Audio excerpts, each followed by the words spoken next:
نویجا جشن دایبونا حضرت مسیح لقزا حمدانی دهیت ایران کو پارسال گلک جواستر بو جبر کو آهنگ پشتی نویجا جشن لوی باجاریت هات نگیرانو خلق گلکی کیف خوش بو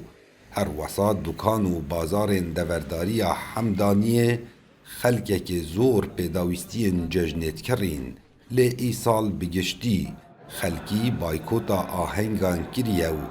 تنه لاوات کن کو امناهی برقرار بیتنو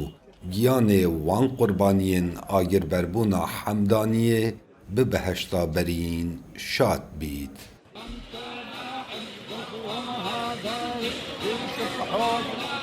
طبعا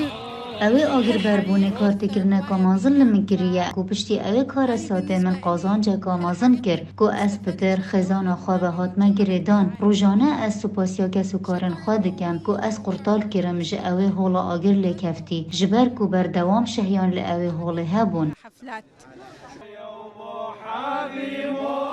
مزن کساتین آین کریستیانان لقرقوش همان هلویست خلکی هبو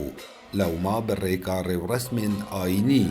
اوان نامه يدگهان توايا جيهانه كو مروفاتي جهر تشتكي مازنتره. العيد هو انه نحن نتضامن مع بعضنا البعض انه نحن ما ججن او كو ام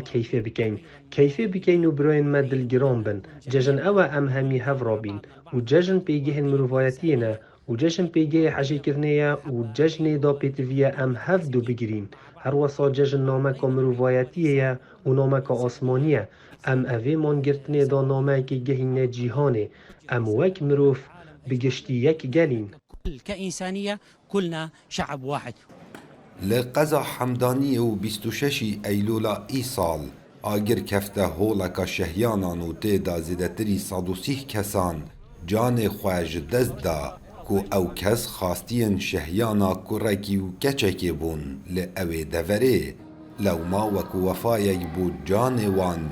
روژاج دایک بونا حضرت مسیح ابتنه وکو رو رسم آینی هات نگیرانو بایکوتا آهنگان کرن. کاوا عمر دنگ امریکا قزا حمدانیه.